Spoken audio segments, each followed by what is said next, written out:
The field was ordinary at first glance. Rows of corn bending in the late summer wind, stalks rattling against one another like dry bones. Farmers here had worked this land for generations, and nothing ever really changed. But on that morning, as a combine harvester cut its way through a stretch that hadn't been touched in decades, the machine struck something solid. The driver killed the engine, confused, climbed down from his cab, and brushed away the topsoil. What stared back was not rock or pipe. It was faded yellow metal, pocked with rust, streaked in places with green moss that had crept through cracks and paint. The first photographs taken by cell phone show only fragments. A curve of a wheel well, the faint outline of black lettering, and one shattered window rim. But to anyone in the county who had lived through the summer of 2002, there was no mistaking what this was. It was the bus, the one that should have been found 22 years ago, when 9 students and their substitute driver vanished on the way back from a high school band trip. The one that state police had combed rivers and highways for, insisting all along that the case pointed to a tragic accident. News spread before the sheriff's office could secure the site. By the time deputies stretched yellow tape around the area, trucks were already parked along the dirt road. Locals leaning on hoods, phones raised in shaky hands. Some wept. Others swore under their breath, not at grief, but at the realization that they had been lied to for half their lives. The sheriff repeated the old line: hydroplaning, heavy rain, a runaway vehicle. But the people, staring at the unearthed wreckage, knew the geography of their town better than any official statement. The bus was found over 8 miles from the supposed crash corridor, buried beneath earth deliberately piled high, in a field owned by a family who had moved away years earlier. Inside the bus, what investigators saw first was rot. Upholstery split open, stuffing grey with mould, the smell of fuel trapped like a secret. Brass instruments lay scattered on the floor, green with corrosion, their once bright bells tarnished into hollow shells, flute cases swollen with damp, a lone drumstick wedged against the aisle, its wood stained and cracked. Along the walls, scratches etched deep into the paint. Desperate, frantic, clawed in overlapping directions as though more than one hand had tried, at once to mark a way out. The contradiction was immediate and chilling. Official records from 2002 stated that the bus had plunged into a flooded ravine along Route 17, swept downstream in currents too strong to allow recovery. Helicopter footage from that year had shown brown water and desperate divers. Families were told the wreck had been carried away, that the current had likely dragged it into the Missouri River system where it would never be found intact. But now, staring at the frame rusting in a cornfield, the narrative collapsed. The bus had not been swept anywhere. It had been hidden. And if the bus was hidden, then someone had hidden it. For 22 years, parents held on to half-beliefs that their children might one day be discovered far away, alive, that some witness would come forward, that the truth was larger than the story handed down to them by weary officials. Now those private doubts had a body, a shape and a color. They stood in the open air as a piece of machinery that should have never been there, found not by a state search, not by law enforcement, but by chance, a farmer who only wanted to clear another patch of his land. From the very first aerial shots released to news outlets, the image spread like fire. A yellow bus, tilting on its side, half devoured by soil, corn stalks still bending around it as though protecting it from sight. Anchors on television used words like closure and tragedy revisited, but for those who had buried children with no bodies, this was no closure at all. This was betrayal. The lie was too neat, too practiced, and too many years had passed for anyone to believe it was just an oversight. Even the deputies who stood watch that day shifted uneasily, casting glances at the wreckage as if it accused them personally. And in a way it did. The bus did not belong in that field. It did not bury itself. Something or someone had carried it off the road, concealed it, and ensured it would stay concealed until memory faded. But memory never truly fades in towns like this. It lingers, heavy in the air, waiting for the moment when the ground itself decides to give up what it has been forced to hold. That morning was only the beginning. The discovery cracked open not just the soil, but 22 years of silence. Families would return to the town square. Files would be dragged from storage boxes. Officials would scramble to reframe their stories. And buried alongside the bus were not just rust and metal, but the first undeniable proof that the truth had been manufactured, that the story told for decades was a deliberate fiction. This was no accident. It was something else entirely. The disappearance of the bus in 2002 was more than a headline. It was a wound that never healed. Those who lived through it still remember the air that night. The heavy rain, the wail of distant sirens, and the way the phones in every household rang and rang with parents, calling parents, searching for answers. The band had left their competition in Des Moines just after 9 in the evening. They were due home before midnight. By dawn, with no word, mothers stood barefoot on porches. Fathers drove the highways with flashlights, and the sheriff's office issued its first bulletin. School bus overdue. Possible mechanical failure. Search underway. The missing students weren't just names on a list. They were the lifeblood of their small town. There was Emma, the clarinetist who had earned a scholarship letter already, pinned to her bedroom corkboard. Mark, the trumpet player known for playing taps at every local memorial service. Jessica and her twin brother Caleb, both percussionists inseparable since birth. Then came Trevor, Elise, Ben, and Danielle, each one with faces smiling out from yearbook pages, each one with a family who still kept their bedrooms untouched. Together, they formed a perfect cross-section of the community's youth.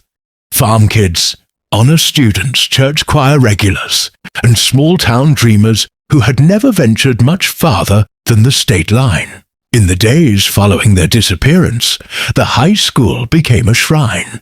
Hand-drawn posters covered the gym walls. Pray for 9, written in blue and gold paint, the school's colors. Teachers tried to keep schedules, but classrooms sat hollow. Chairs pushed against desks that would never again be filled. Parents came in pairs, holding each other up, searching bulletin boards for updates that never came. The governor spoke on television, promising that every resource was being deployed, that the community would have answers. But promises didn't fill the silence left in kitchens and living rooms, where dinner plates went untouched and beds were left perfectly made, as though waiting for their owners to come home. The photographs from that time are haunting now. Ticket stubs for the band competition, creased and damp from being kept in wallets too long. A grainy snapshot of the group outside the school before they boarded the bus, instruments slung over shoulders, faces beaming in anticipation of the trip. Parents kept these tokens tucked in albums or envelopes, pulling them out each year when the anniversary rolled around.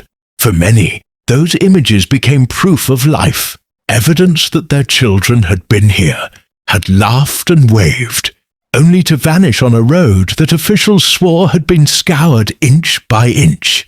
But the town itself did what small towns often do when tragedy lingers too. Long it folded inward. Businesses reopened. The football team carried on without a pep band. Graduation ceremonies continued, with empty chairs marked by flowers. A neat explanation was what everyone wanted. An accident. A force of nature, something impersonal to blame. Accepting the official version was easier than considering the alternative, that something intentional had stolen those 9 students, that their bus had been diverted, concealed, and erased from maps and memories. For the families, though, forgetting was never an option. They lived with contradictions every day. Some spoke about the sound of engines. heard that night not far from the last confirmed route. Others recalled headlights seen near the edge of a cornfield when there should have been none. But when they shared these details, they were met with silence or polite dismissal. "You're remembering wrong," they were told. Grief changes things. Slowly, the parents learned to keep quiet, even as the holes in the official story deepened. Now, with the bus unearthed, every memory is being pulled back into the light. The mothers and fathers who stood in church basements, making coffee for search parties, now return with their hair grey, clutching folders of clippings and notes they never stopped keeping. They speak about their children, with the same catch in their throats they had in 2002, voices breaking as they recall the last phone call, the last kiss on the cheek, the last time they watched the taillights of the bus fade down Main Street. And beneath it all runs one unshakable truth. These 9 children did not simply vanish. They were taken on a journey that ended in that cornfield, in a bus deliberately buried and hidden for more than 2 decades. The discovery forces the town, once again, to face what it tried, to bury alongside them the possibility that someone in their midst helped write the official version of events, and that silence was not ignorance but complicity. The first time investigators stepped onto the site, the air was thick with the smell of cut corn and damp soil. A low mist hung over the field, as though reluctant to part with the secrets it had kept for 22 years. The bus was tilted on its side, sunken deep in the earth. Its once bright yellow faded to a sickly grey-green. Half of it remained buried, as if the field itself had swallowed it whole. The corn around the wreck had grown taller and denser than anywhere else, stalks almost unnaturally thick, as if fed by what lay beneath. Approaching the bus was like walking into a mausoleum. Every sound seemed muffled. Even the investigators' boots crunching against the dry stalks felt intrusive, too loud. Flashlights cut through the gloom inside the vehicle, beams landing on rows of rusted metal frames where seats used to be.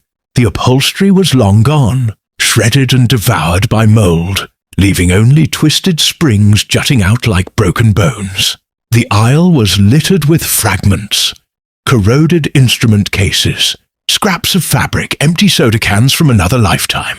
What struck them most were the marks on the walls, deep gouges carved into the paint, fingernail scratches layered upon scratches, some shallow, some driven so hard they tore through to bare metal. They weren't random. They climbed in frantic clusters near the emergency exit and clustered around the windows, as though multiple hands had clawed in desperation, fighting for a way out.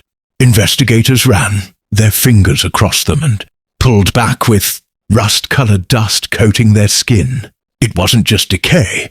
It looked like a record of panic. The smell inside was a mixture of earth, mildew, and something sharper, old fuel. A spill had pooled near the front, sticky black residue still clinging to the floor. One investigator noted how odd it was if the bus had simply hydroplaned and been abandoned. The tank should have ruptured on impact, drained in the soil.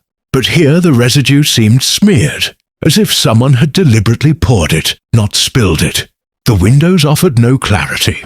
Glass panes were shattered inward, their jagged edges dulled by years underground. Soil had filtered in, forming mounds along the edges of seats, sprouting weeds that shouldn't have grown in total darkness.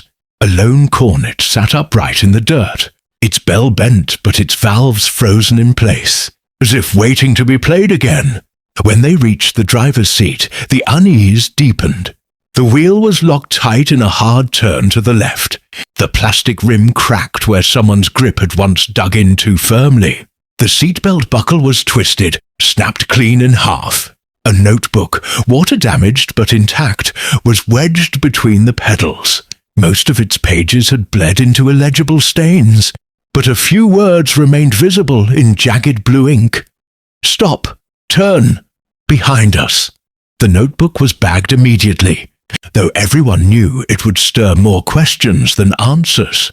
Outside the bus, tire ruts were faintly visible, pressed into hardened earth beneath layers of newer soil. They didn't match the pattern of a vehicle simply skidding off a road. They angled sharply, as though the bus had been steered directly into the field. The soil analysis would later show layers of fill, brought in years after the disappearance, suggesting deliberate burial.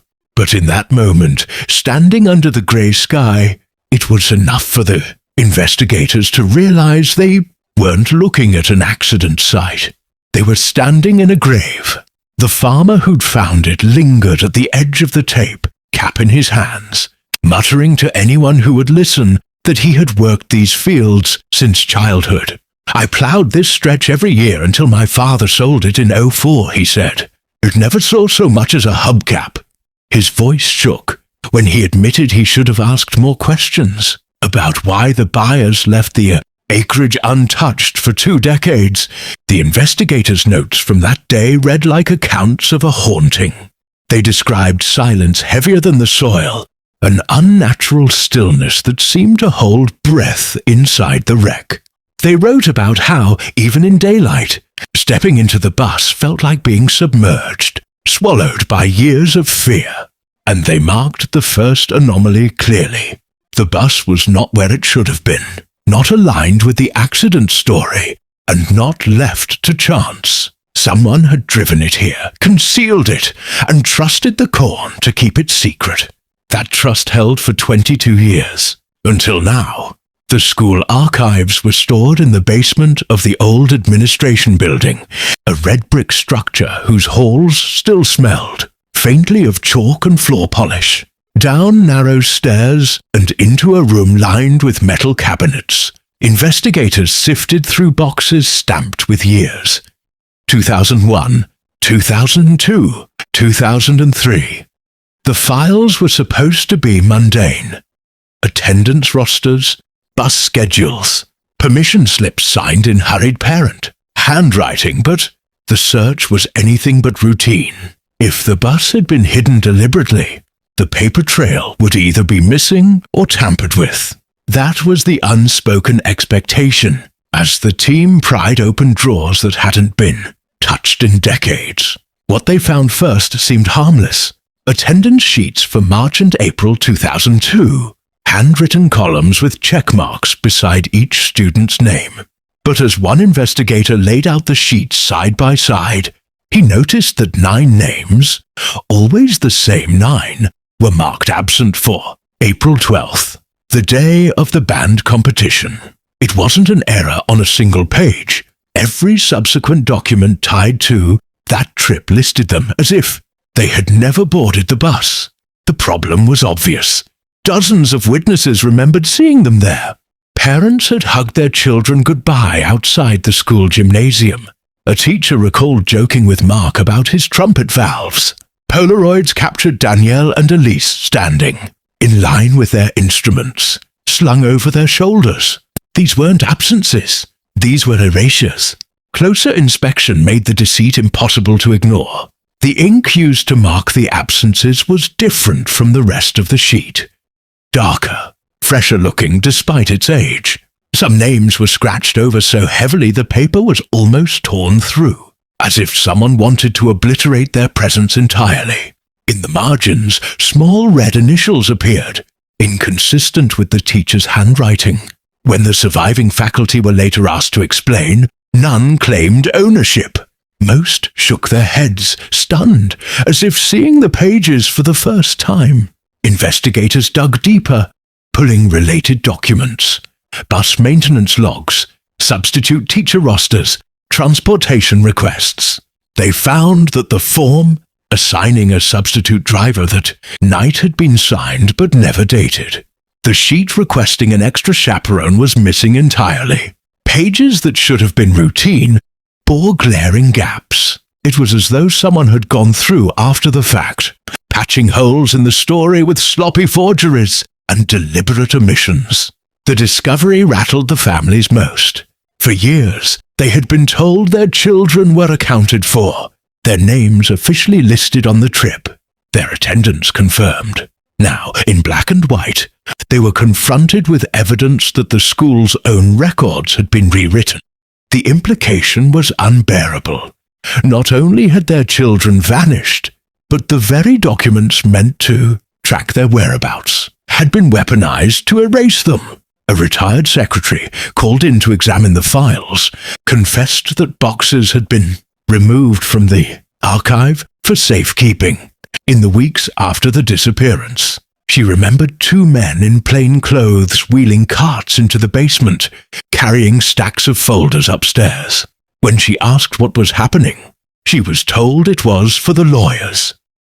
The files were returned months later, but she noticed entire drawers rearranged. No one ever explained why. Holding the altered sheets under bright inspection lamps, the investigators began piecing together a timeline of deception. Within days of the bus vanishing, someone had begun laying down a false record, one that erased 9 names from the ledger. Whoever did it counted on the passage of time to dull suspicion, to let the absences fade into the background. But time, as it turned out, had preserved the inconsistencies like fossils pressed into paper. The team bagged the documents, photographed every line, every initial, every mismatched date. In the silence of the archive room, surrounded by rows of untouched history, the weight of the find settled in. The bus itself had shown signs of deliberate concealment. Now the paperwork confirmed it. The disappearance wasn't an accident lost to circumstance. It was an event someone had planned to erase, beginning not on the highway, but in the very heart of the school that trusted its children to the trip. The question was no longer if a cover-up existed, but who in the town had participated, and why 9 students were chosen to vanish from the records as if they had never lived. The cassette was found by chance. One of the crime scene. Technicians had been crawling beneath the tilted frame of the unearthed bus, documenting corrosion and soil layers, when his glove brushed against something wedged in a pocket of rust and dirt. At first, it looked like a crushed plastic case, the kind used for blank tapes in the late 90s. When he pulled it free, he realized it was heavier than plastic should have been. Its edges caked in grime, its spool still faintly visible behind cracked plastic. Against all odds, the tape inside appeared intact, though the outer casing bore signs of fire damage. The investigators bagged it and sent it off to a lab equipped with the old. Players needed to handle such fragile media. In a soundproof room days later, a technician spooled the tape carefully onto a functioning cassette deck, fingers hovering over the play button. Everyone present felt the strange hush that descends when an artifact becomes more than an object.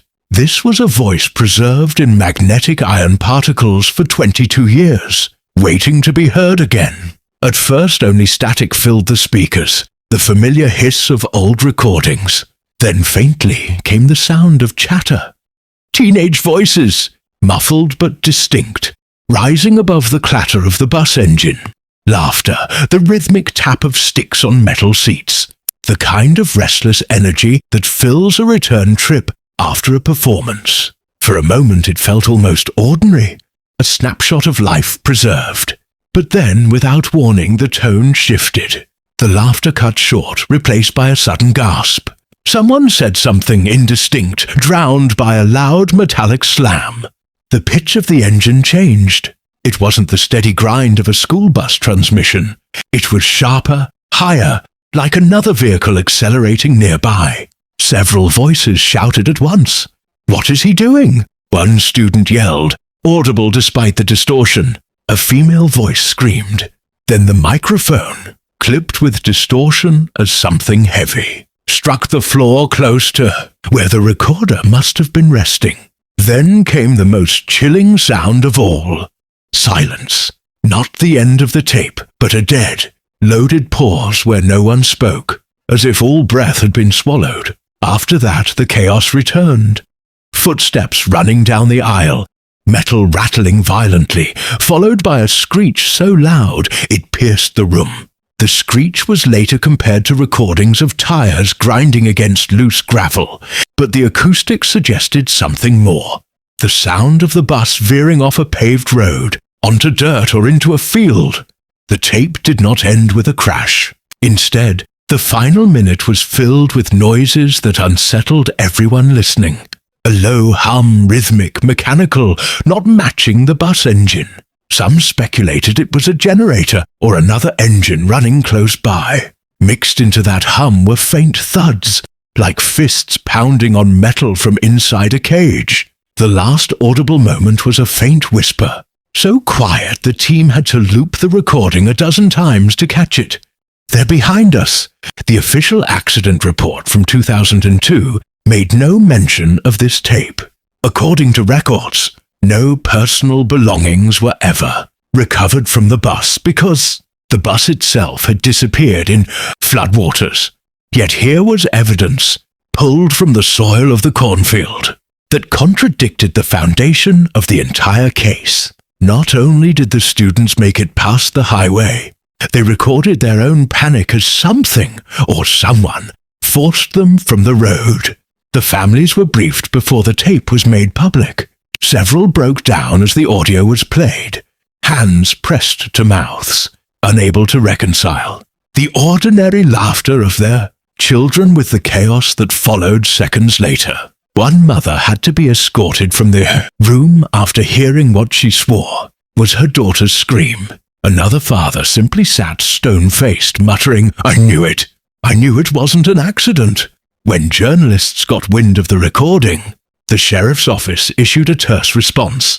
The tape was under review, its authenticity not yet verified, but the investigators present at playback knew there was no mistaking its rawness. No hoaxer could have engineered the imperfections of 20-year-old tape. No amateur could have faked the chaotic mix of laughter, terror, and machinery. It was a slice of history captured against its will, a testimony from those who never came home. The tape reframed everything. The bus in the cornfield was no longer just an eerie discovery. It was a crime scene preserved in soil, and this recording was its first witness. The question was not whether the students had been forced off the road, but why and by whom.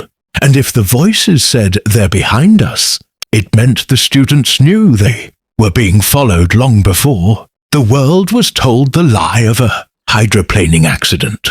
The town had grown used to living with a ghost. For 2 decades, the disappearance of the band bus was a story that hovered over every church picnic, every Friday night football game, every quiet coffee poured at the diner counter. People didn't talk about it directly anymore, not in public. They spoke around it with lowered voices, half phrases that trailed off, as though finishing the thought might summon something too heavy to bear. When the bus surfaced in the cornfield, all those buried words came rushing back, and with them, the fear that had once kept people silent. Old residents began to remember things they hadn't dared to say in 2002. A retired farmer swore he'd seen headlights cutting across the fields that night, too far from the highway to make sense. A former cheerleader recalled how the sheriff had hushed her when she mentioned hearing a second engine while waiting for the bus to return. The local pastor admitted, privately, that several parishioners had confessed their doubts but begged him never to repeat them. Back then, people had nodded along with the official story because it was easier, because contradicting it meant drawing attention from men in uniforms who didn't appreciate being challenged. The families of the missing had been forced into silence most of all. In the first months after the disappearance, they held meetings, gathered clippings, demanded updates, but the sheriff's office began to treat them as nuisances rather than victims. Deputies showed up at vigils to keep order. One father recalled being told flatly, "You need to stop stirring panic." When the highway was declared the definitive accident site, families were urged to accept closure, and when no wreckage was found, they were quietly encouraged to let time do the rest. Time, of course, did not heal. It only smoothed the edges of doubt, until the whole town could pretend not to see the cracks. Now those cracks had burst open. In the diner on Main Street, voices grew louder, conversations sharper. We knew something wasn't right, an elderly woman told anyone who would listen. We knew, but no one wanted to believe it. Younger residents, who had grown up with the story as legend, began confronting their parents. Why had no one pressed harder, asked tougher questions, refused to accept silence? The answers were rarely satisfying. Some shrugged. Some whispered about pressure from county officials, about men who showed up, uninvited on porches, reminding people to trust the process. Fear had been the currency of survival. Everyone remembered what happened to those who spoke out. There was the gas station attendant who swore he'd seen the bus turn off the highway, only to move away weeks later after a string of unfortunate accidents at his store. There was the teacher who insisted her attendance sheets had been altered, who abruptly resigned and never returned. These stories passed quietly among neighbors, created a climate where keeping quiet felt safer than demanding the truth. The resurfacing of the bus shattered that fragile balance. At a town hall hastily organized by city officials, residents packed shoulder to shoulder. In the high school auditorium, the same. School whose hallways once echoed with the missing students' footsteps. The mayor, her voice wavering, tried to stress unity. The sheriff repeated the old refrain about an accident, about tragic misfortune. But when the tape was mentioned, the screams, the metallic crash, the whisper about being followed, the crowd erupted. Parents shouted from the aisles, demanding resignations, demanding answers. Some wept openly. Others pointed at the sheriff and called him a liar. Afterward, the town fractured along painful lines. Some clung to the official story, desperate to preserve the illusion that it had all been an act of chance. To admit otherwise was to admit they had lived for 22 years, under the shadow of a cover-up. Others embraced the investigators' findings, insisting that the truth, however dark, was owed to the children who never came home. The split carved into friendships, churches, and even families, reopening wounds no one had wanted to touch. Yet beneath the shouting and the tears was something deeper. Shame. Shame that the town had allowed itself to be silenced. Shame that people who had known better had swallowed their doubts for the sake of peace. And shame that 9 children had been betrayed not only by whoever buried that bus, but by an entire community that had let the lie settle into its soil. That shame was beginning to fester into anger, and anger, once it spread, was harder to silence than fear. The first real fracture in the official story came not from a witness or rumor, but from the records themselves.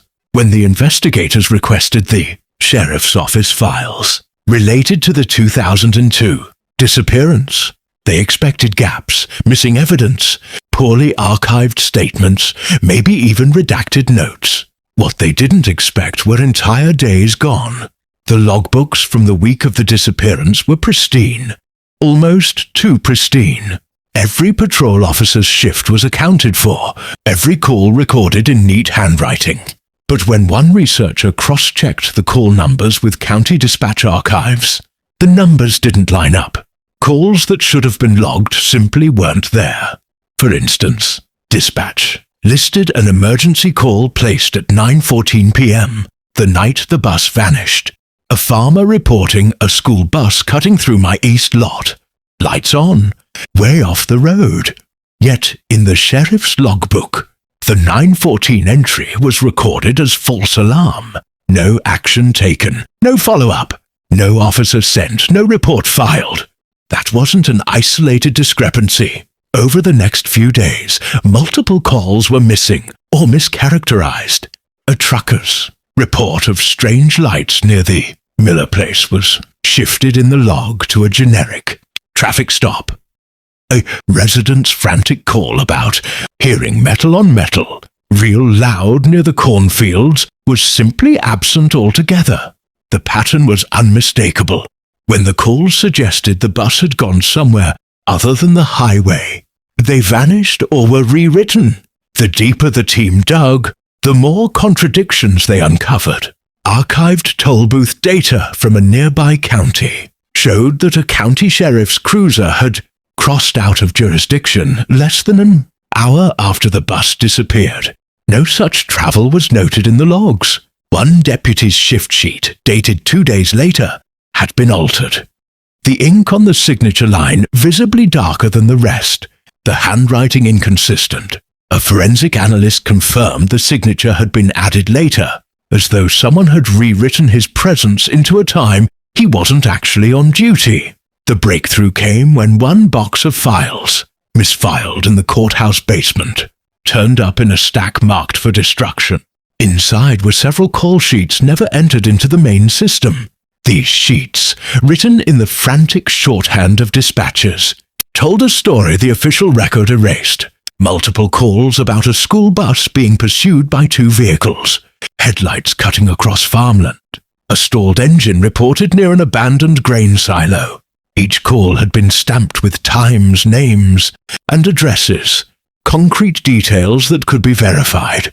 Yet not a single one of them had ever made it into the official investigation folder. When shown the sheets, the current sheriff looked pale, insisting this was the first he had seen of them.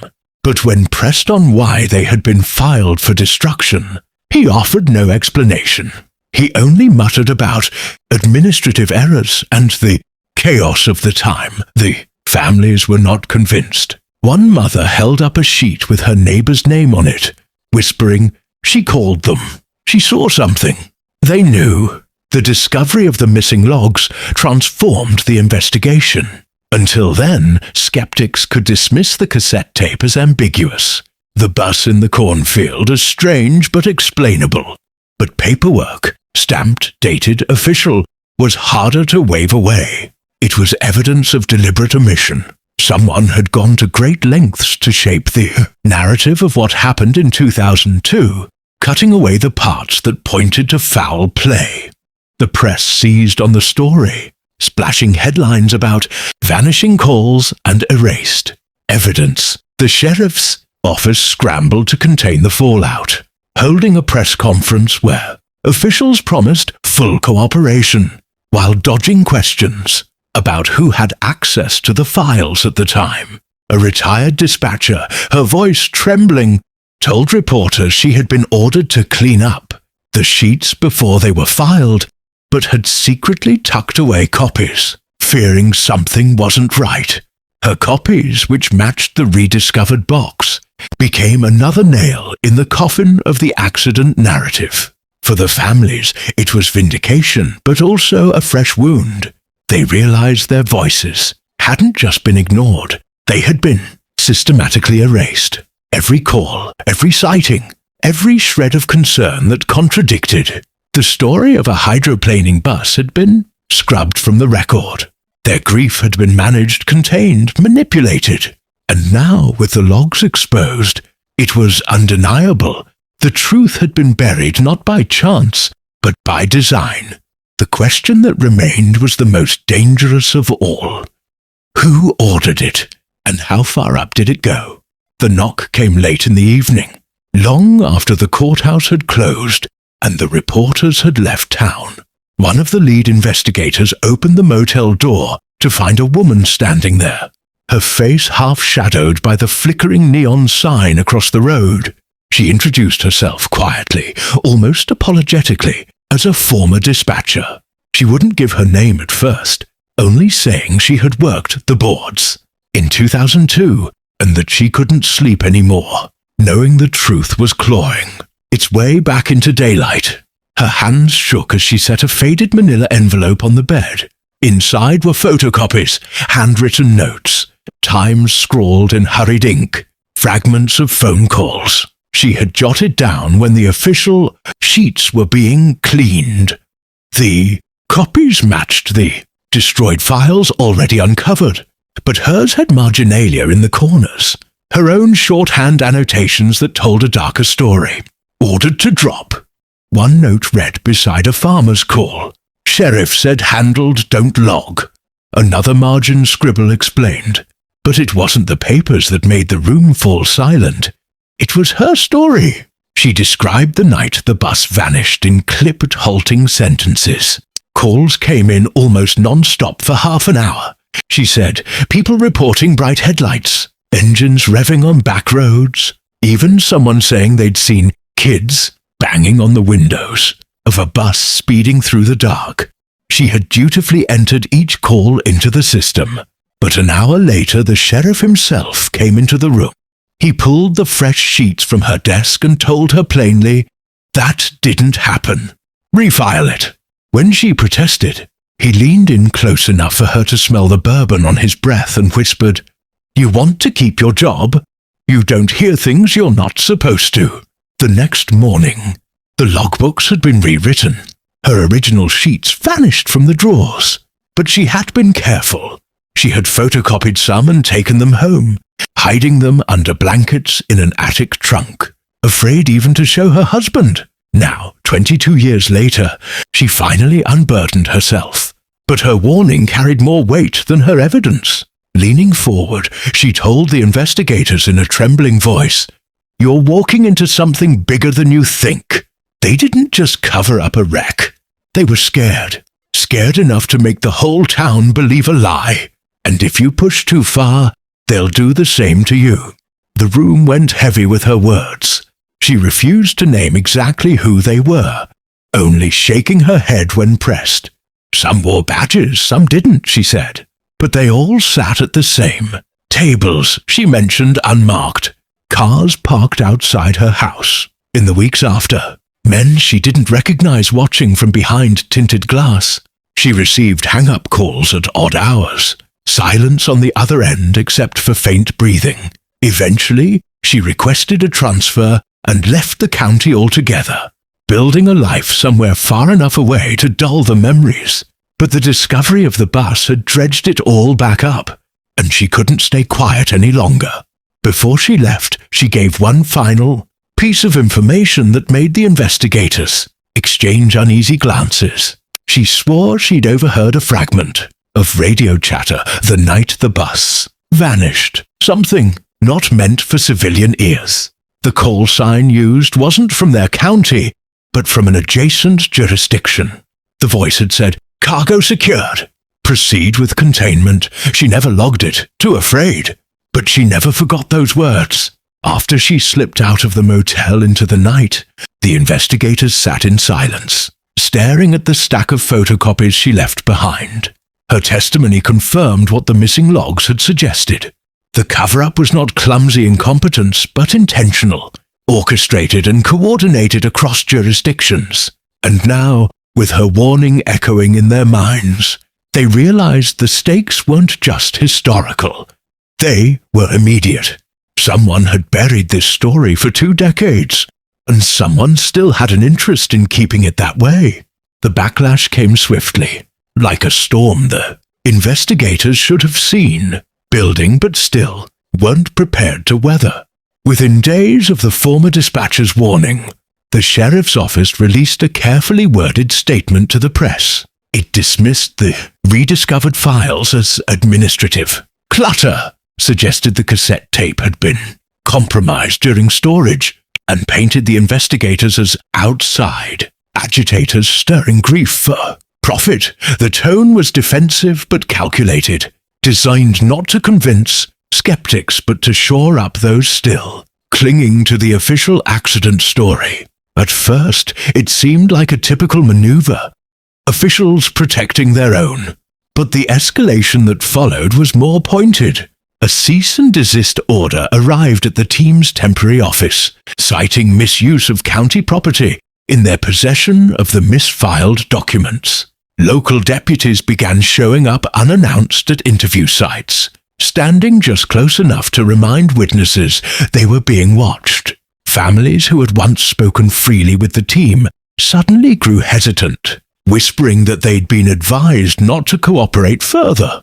The public pressure campaign intensified. A local newspaper, long known to side with the sheriff's office, ran an editorial accusing the investigators of exploiting tragedy, of dragging grieving families through another circus. On local radio, a talk show host questioned the mysterious timing of the rediscovered artifacts, hinting at forgery. Callers chimed in, parroting the same lines. Why reopen wounds? Why smear good officers? Why not let the children rest? It was a wall of noise meant to drown the truth. And then came the threats. Not overt, but unmistakable. Tires slashed on the lead investigator's rental car outside the motel. A laptop stolen from their makeshift office while nothing else was touched. One morning, they found a dead crow placed neatly on the hood of their vehicle. Wings splayed. None of it could be proven tied to the sheriff's office or anyone connected to the case. But the message was clear. You are being watched, and you are not welcome here. The families too felt the pressure. One father received an anonymous letter in his mailbox with clipped newspaper letters spelling out, "Stop before you lose more."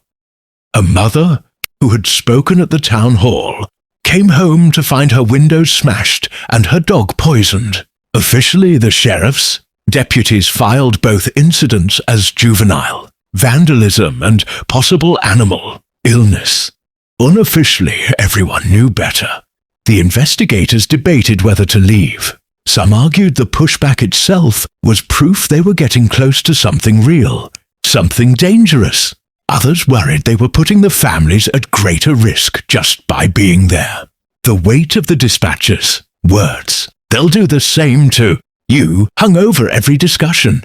But the team pressed on, quietly shifting tactics. Instead of public interviews, they began working in smaller, more private meetings. Instead of relying on county offices, they sought state-level records. It was during one of these late-night sessions that they pieced together the most damning timeline yet. Calls erased, logs rewritten, deputies unaccounted for, and a strange pattern of maintenance. Trips logged by county vehicles near the grain silos in the weeks after the disappearance. When they tried to present these findings at a scheduled community meeting, the pushback reached a boiling point. The sheriff himself strode to the front of the room. Red-faced, pounding the podium, he accused the team of fabricating evidence, of preying on grieving families, of bringing outsiders' poison into their town. His deputies lined the walls, arms folded, a silent display of force. And for a moment, it seemed like the official narrative might hold. But as he spoke, members of the audience began shouting back. Parents, neighbors, even younger residents who had grown up under the shadow of the missing. "We heard the tape," one woman yelled. "You lied to us." Others demanded answers about the logs, about the calls, about the deputies' movements. The sheriff tried to maintain control, but the murmurs grew into a roar, drowning him out. He stormed off the stage, vowing the matter was closed. The meeting ended in chaos, but the damage to the sheriff's image was irreversible. The harder he pushed back, the more people began to question why he was so determined to silence the investigation.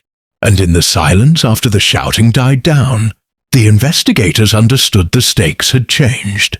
This was no longer just about uncovering what happened in 2002. It was about survival in the present. Tense because whoever had orchestrated the original cover-up still had reach, still had power, and still had something to lose. It was a farmer's grandson who found the cache. He had been playing near the old Miller silo, a hulking, rust-streaked structure that had long since stopped storing grain. Local kids dared each other to climb its ladder or sneak inside, but most avoided it. Stories about the bus kids haunted the place, whispers that something had happened there the night they disappeared. The boy had kicked at a loose panel of sheet metal along the base, and when it shifted, he saw the edge of a weathered box buried just beneath the soil. When investigators were called in, they uncovered it carefully. A dented military-style ammo crate. Its hinges corroded, its lock snapped long ago. Inside lay objects that felt like a punch to the gut. 9 Polaroid photographs, their edges curling, each showing fragments of faces, sneakers, backpacks, students frozen mid-laugh or mid-movement, their surroundings indistinct, taken in haste. The date stamped in faded ink read, April 12, 2002, the night of the disappearance. Alongside the photos was a stack of spiral notebook pages, torn from different books, stuffed into the box like someone had gathered them in a rush.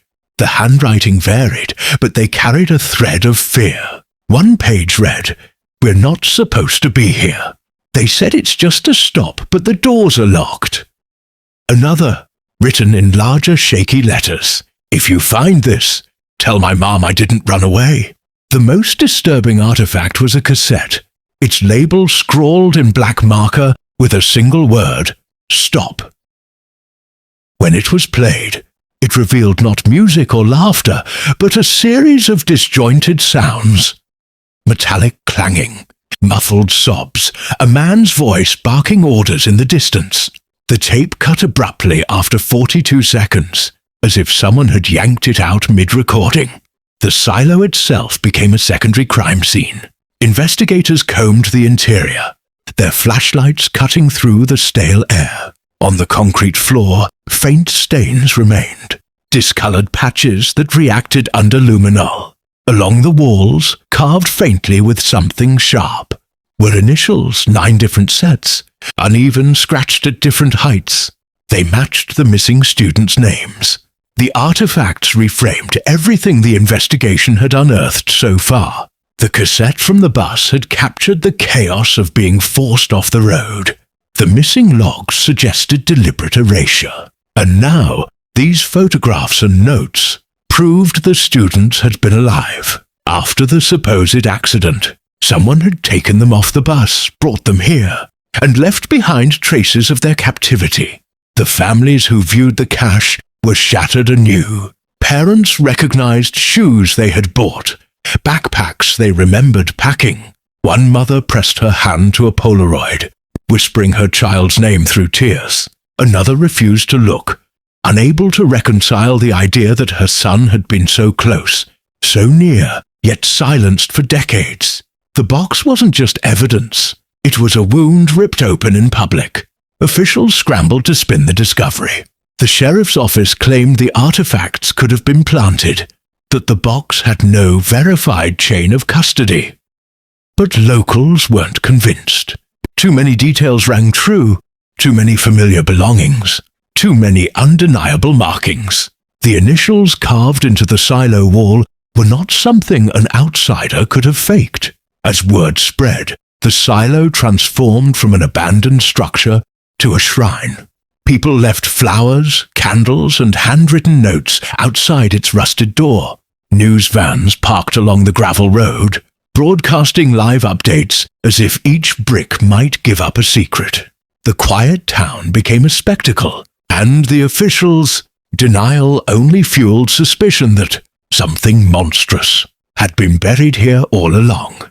For the investigators, the cache was both breakthrough and curse. It confirmed the worst suspicions. The children hadn't died instantly in a crash. They had been taken, held, and the place of their captivity had sat in plain sight for 22 years. But the box also raised darker questions. Who took the Polaroids?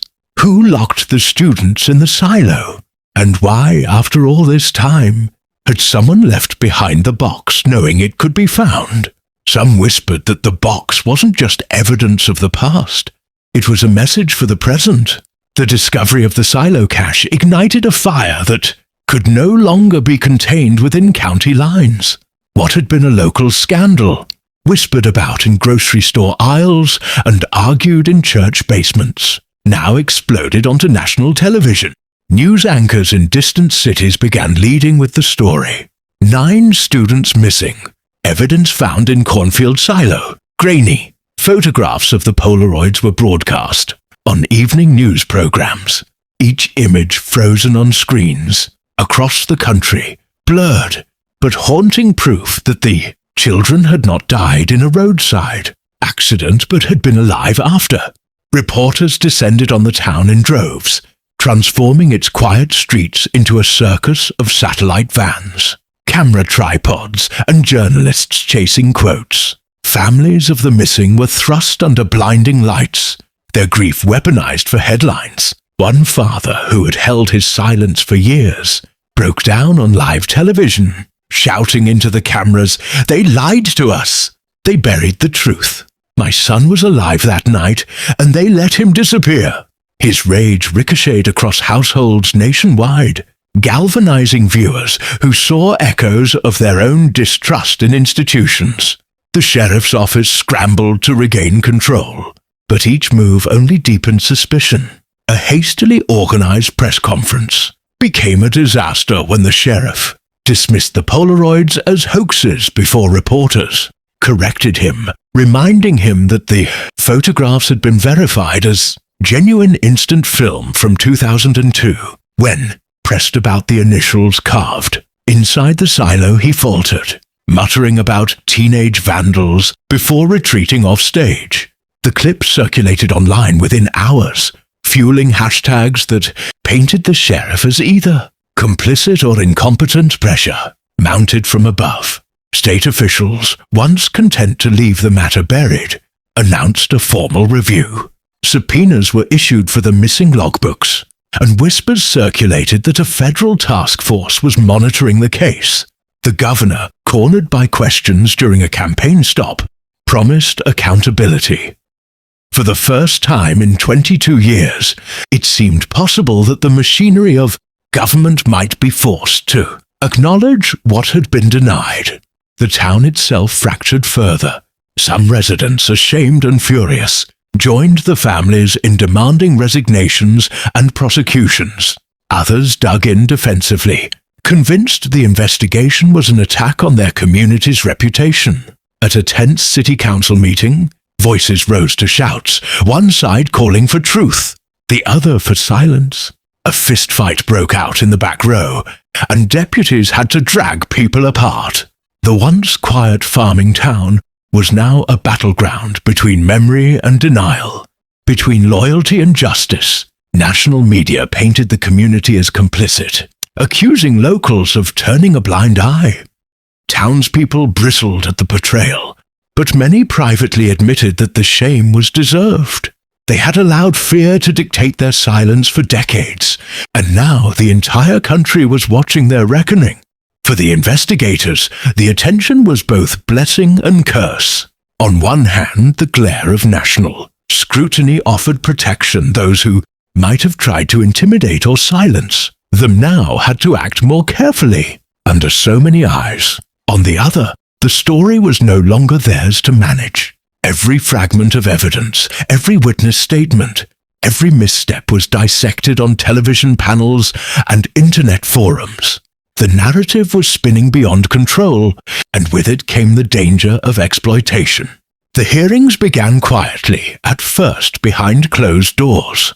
Families were called to testify about what they had been told in 2002. Former deputies were summoned, their evasions recorded. Then came the televised sessions, state officials grilling current and former law enforcement, demanding explanations for the erased call logs, the missing reports, the failure to search the silo. Each question cut deeper.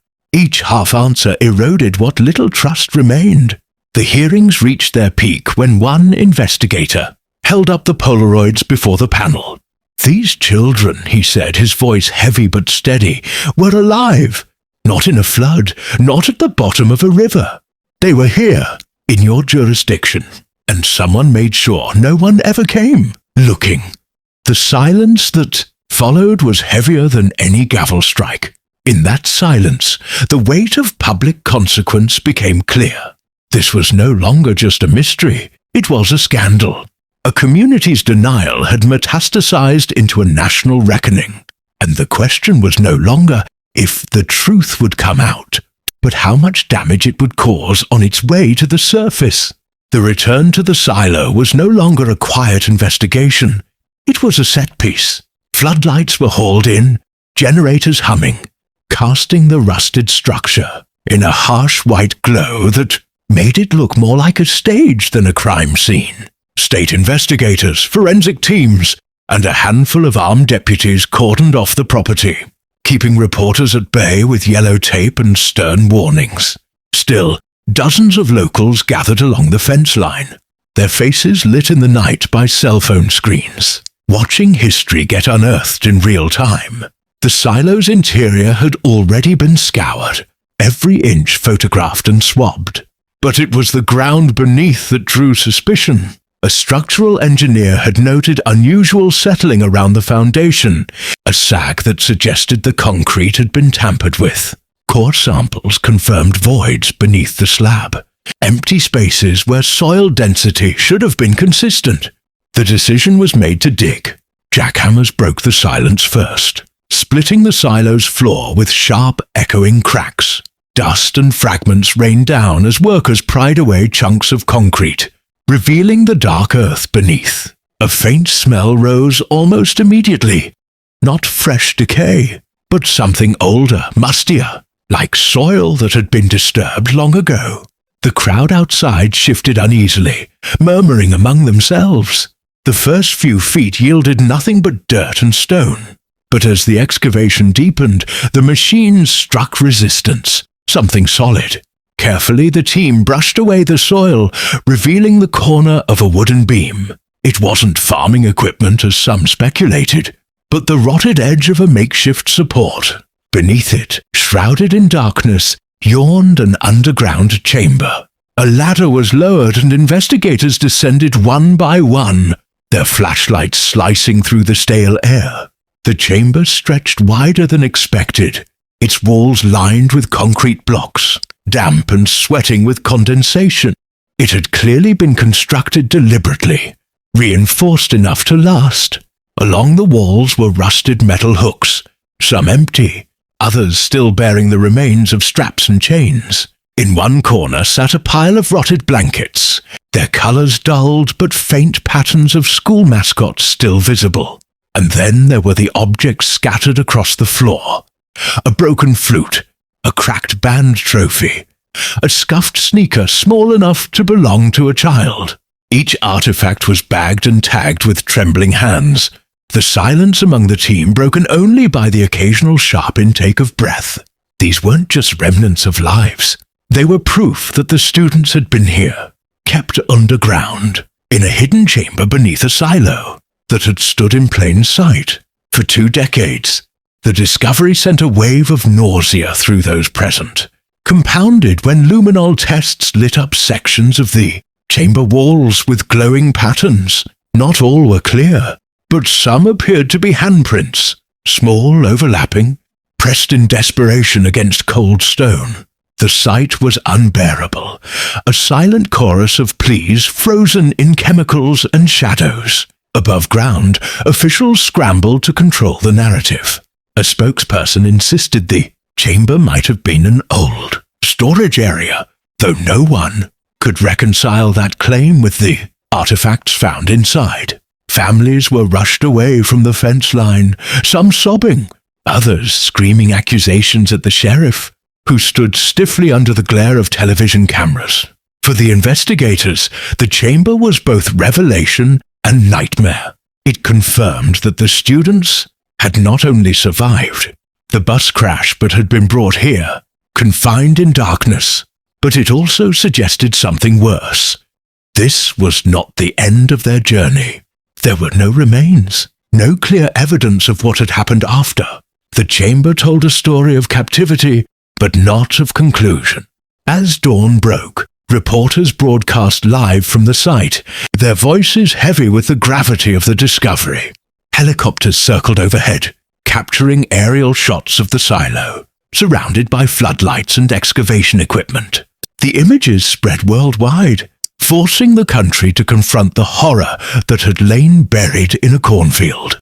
And yet, as monumental as the chamber was, it left the most chilling question unanswered. Where had the children gone next? The chamber beneath the silo detonated the story in ways no one could contain. Within 24 hours, the images of rusted hooks, the scattered band artifacts, and the eerie glow of children's handprints had been broadcast into living rooms across the nation. Commentators spoke with hushed, reverent tones usually reserved for acts of war or disaster. The country wasn't just horrified, it was angry, and that anger demanded accountability. The first casualty was the sheriff. Under mounting pressure, he called a press conference at the county courthouse. Cameras crowded the steps. Families of the missing stood in the front row, and the air crackled with anticipation. He began with a prepared statement, his voice unusually flat, insisting that he had acted in good faith with the information available in 2002. But before he could finish, a mother in the audience shouted, "You buried my daughter!" The crowd erupted, drowning his words in shouts and jeers. By the end, his resignation was not an act of contrition, but of survival. He left the podium pale, shielded by deputies from the crowd's fury. Resignation spread like wildfire. 2 deputies from that era abruptly retired. A former county commissioner was revealed to have consulted on the original investigation, though no one could explain what that meant. State officials scrambled to distance themselves, claiming ignorance, though their signatures were found on budget allocations tied to emergency infrastructure around the time the chamber was likely constructed. One bureaucrat, when pressed by journalists, muttered, "We were told not to ask questions," before refusing further comment. But even as individuals fell, the machinery of power worked to contain the damage. A spokesperson from the governor's office warned against speculation, framing the chamber as possibly an unrelated structure, misinterpreted through grief. A retired state investigator went on record, suggesting the artifacts could have been planted. These attempts at reframing only inflamed public outrage. Protesters began gathering outside the courthouse, holding signs with the names of the 9 missing students, chanting, "No more lies!" The small town became a pilgrimage site for grief and justice, its quiet streets jammed with out-of-town cars and camera crews. The hearings escalated to the federal level. Congress members, sensing political opportunity, demanded answers in televised sessions. Families were flown to the Capitol, seated under bright lights as they recounted years of silence and gaslighting. One mother described the sheriff personally telling her, "Accidents happen," while knowing calls about headlights and pursuit had been erased. Her testimony, her voice cracking, was replayed endlessly on news cycles, a human face to a systemic betrayal. Meanwhile, the investigators who uncovered the chamber felt the backlash sharpen. Anonymous calls returned, some filled with threats, others with eerie silence. An unmarked SUV was spotted tailing their vehicle from the hotel to the courthouse. One team member discovered their email hacked, sensitive notes leaked online, and twisted by conspiracy theorists who claimed the entire investigation was a government psyop. The irony was bitter. Those demanding truth were now accused of the very cover-up they sought to expose. What no one could ignore, however, was the evidence itself. The chamber was real. The artifacts were real. The Polaroids bore timestamps. The cassette tapes were authentic. Each attempt to explain them away crumbled under scrutiny. And yet the most haunting absence persisted. No remains, no bodies, no definitive conclusion about the children's fate. That vacuum of certainty allowed officials to wriggle and stall, while families demanded closure that still felt just out of reach. By the end of the month, the scandal had become a national conversation about trust, power, and silence. Commentators drew parallels to other historical cover-ups, framing the case as a symptom of a broader sickness in institutions meant to protect. The small town, once obscure, now bore the unbearable title, "The Place That Buried 9 Children in Plain Sight." And still, whispers persisted. A retired deputy, cornered by a reporter, refused to answer questions but muttered under his breath as he left the courthouse, The silo wasn't the end. You're digging in the wrong place. The fallout was seismic, but beneath the rubble of resignations and denials, the most dangerous possibility remained. That the truth was bigger, darker, and still waiting to be unearthed. The deputy's muttered warning clung to the investigators like a burr. The silo wasn't the end. You're digging in the wrong place. It was said so casually, almost as if he wanted it overheard, and yet no one could shake the weight of his words. In a case that had already unraveled layer after layer of official deception, the possibility of another hidden site was not only plausible, it was terrifying. The lead investigator, Emily Ward, pushed hard to track the deputy down again, but by the next morning he was gone. His home was dark, the blinds drawn, his truck abandoned in the driveway with the keys still in the ignition. Neighbors reported seeing a black SUV parked outside his house late that night, its engine idling. Whether he had been silenced or fled on his own was unclear. What remained was his remark, hanging like a curse. They began combing through maps, county records, and agricultural surveys from the early 2000s. The silo site had been disguised with permits for grain storage expansion, and the team reasoned that if one such falsified structure existed, there could be others. Sure enough, a discrepancy appeared in the 2002 land use documents, an expense marked for irrigation trenching that no farmer in the area recalled seeing.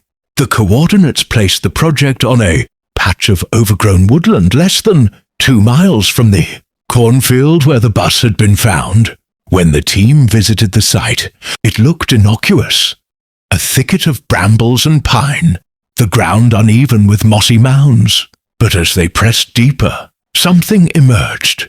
A rectangular slab of concrete half buried under vines, its edges too precise to be natural.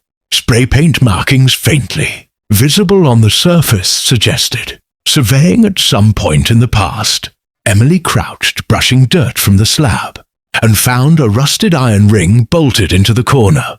It wasn't just a slab. It was a hatch. The decision to open it was fraught. The sheriff's office was in no position to authorize. State investigators had already tried to block their last dig, citing safety concerns. So they operated at dusk, with only a skeleton crew, just enough people to maneuver quietly, without alerting the press or drawing unwanted attention. The hatch was pried open with crowbars, releasing a foul, stale breath of air from the darkness below. Ladders were lowered, flashlights tested, and one by one the investigators descended into the void. The space beneath was colder than expected, lined not with raw earth, but with poured concrete, smoother and cleaner than the chamber under the silo. The air was dry as though preserved.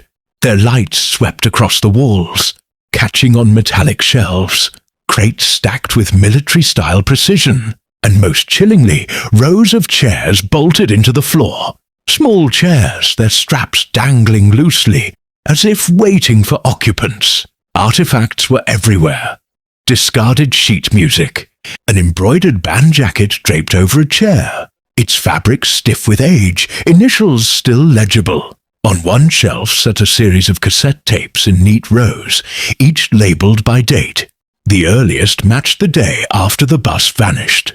The latest was stamped 6 months later. The sight of them froze the team. This wasn't a crude chamber of captivity, it was a system, an operation. Emily loaded one tape into a handheld recorder they had brought, her hands trembling. The static cleared, and then came a sound that silenced the entire group. Voices, children's voices, faint but distinct, counting in unison, as though guided in some sort of drill. Then a man's voice, calm, instructive, almost rehearsed, telling them to stay quiet, stay orderly. The recording ended abruptly, leaving the team in stunned silence. The weight of the discovery was unbearable. This wasn't just evidence of survival after the bus disappeared. It was evidence of orchestration, of a controlled environment built to keep the children alive, at least for a time. And yet, like the silo, There were no remains, no bones, no clear evidence of death. The children had been here, restrained, monitored, spoken to. But where had they gone afterward?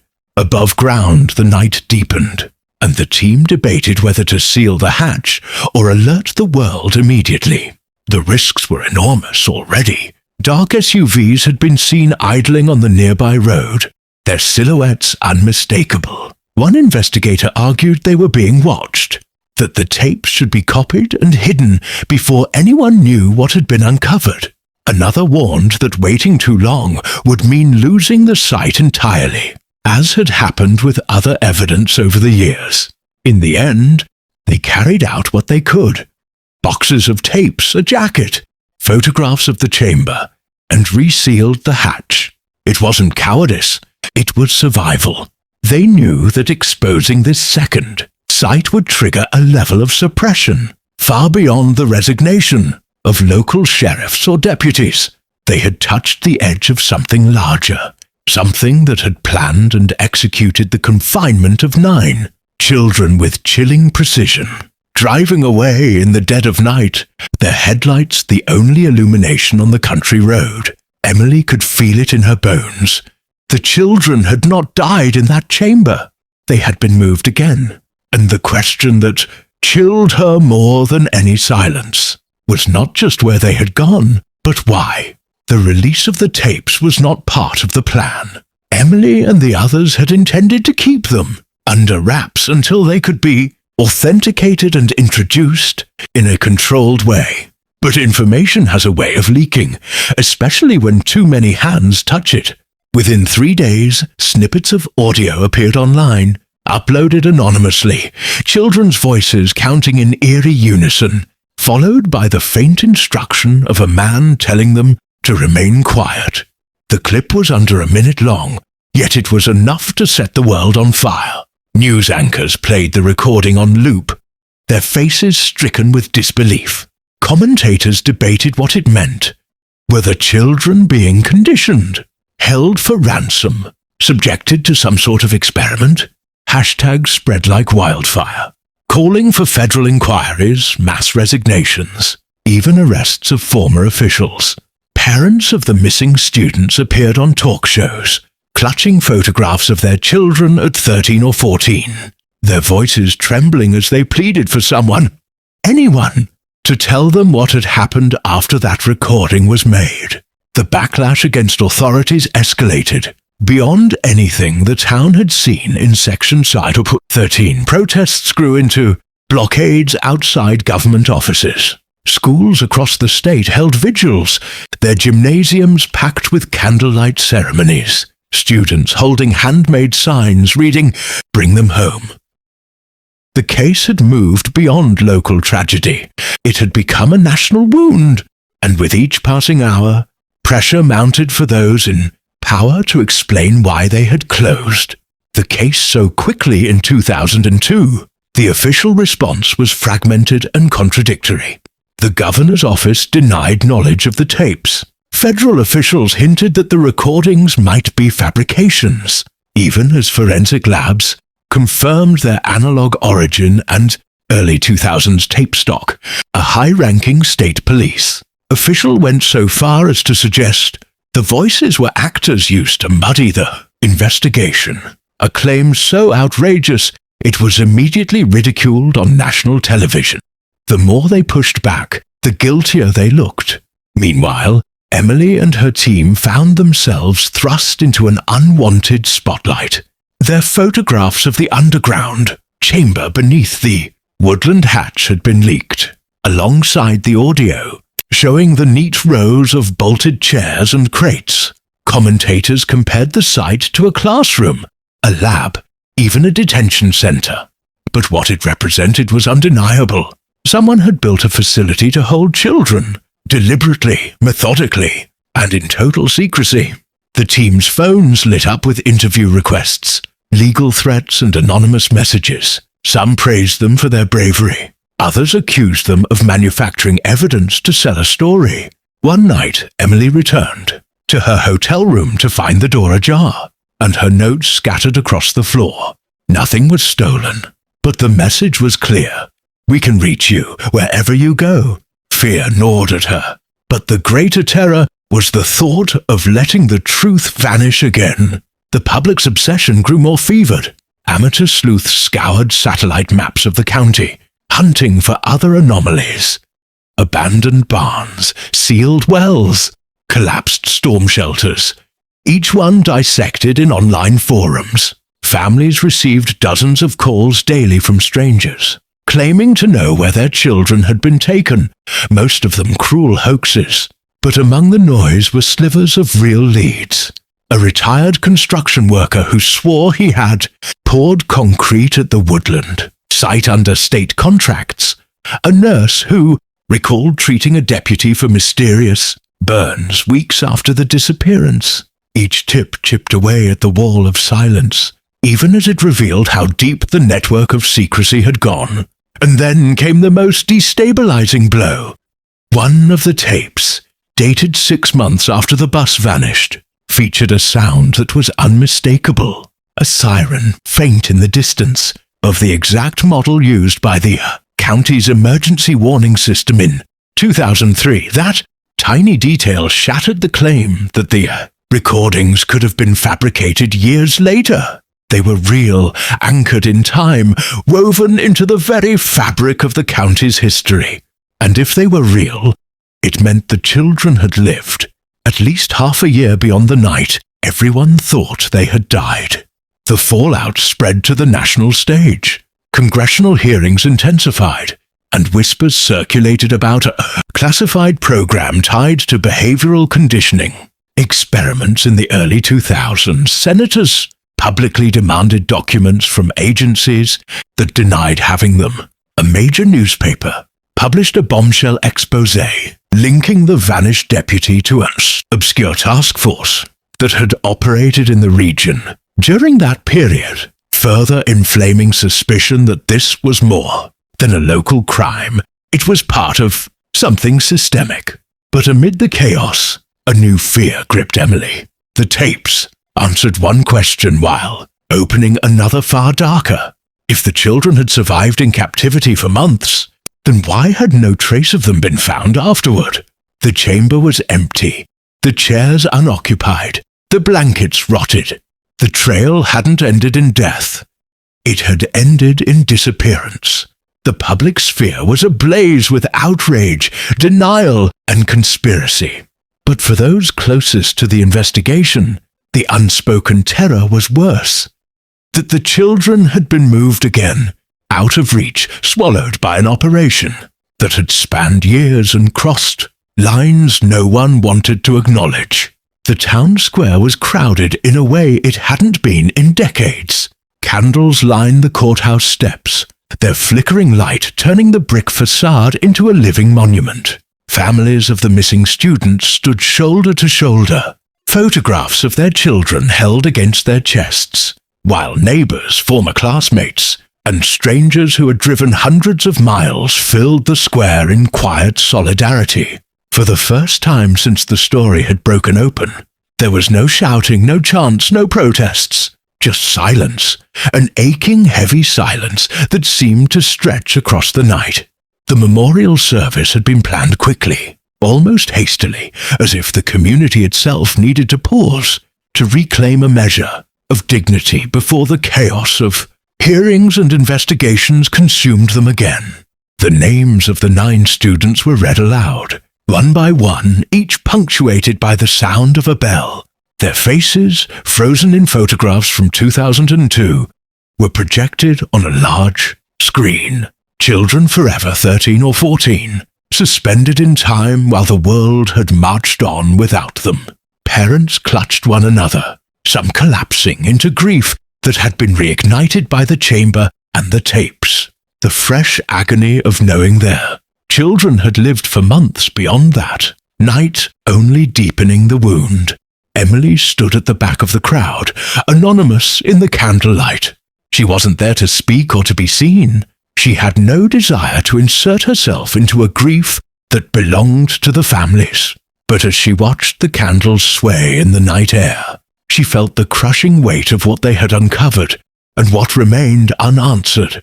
The chamber beneath the silo, the hidden woodland site, the tapes, the artifacts. They had provided proof, but not closure. The children's final fate remained lost in the shadows, concealed by hands that had been deliberate and organized. Officials tried to regain control of the narrative. A state representative gave a speech at the service, promising accountability, pledging that no stone will be left unturned. But the words rang hollow, drowned out by the lived reality of 2 decades of silence. People no longer trusted the voices at the podium. Their eyes lingered instead on the photographs of the children and the haunting relics recovered from the underground chambers. The band jacket, the flute, the journals, tokens of lives, stolen and manipulated in ways no one could yet comprehend. In the days that followed, the fallout spread further. Federal agencies arrived in force, seizing evidence. Under the banner of national security, reporters were barred from the woodland site. Drones shot down by jamming equipment as the area was declared restricted. Whispers circulated that the tapes had been classified, that entire boxes of artifacts had vanished before families could claim them. The narrative fractured again between those who believed the investigation was finally moving toward justice and those who knew, with a grim certainty, that the machinery of secrecy was closing ranks. Emily returned one last time to the cornfield where the bus had been discovered.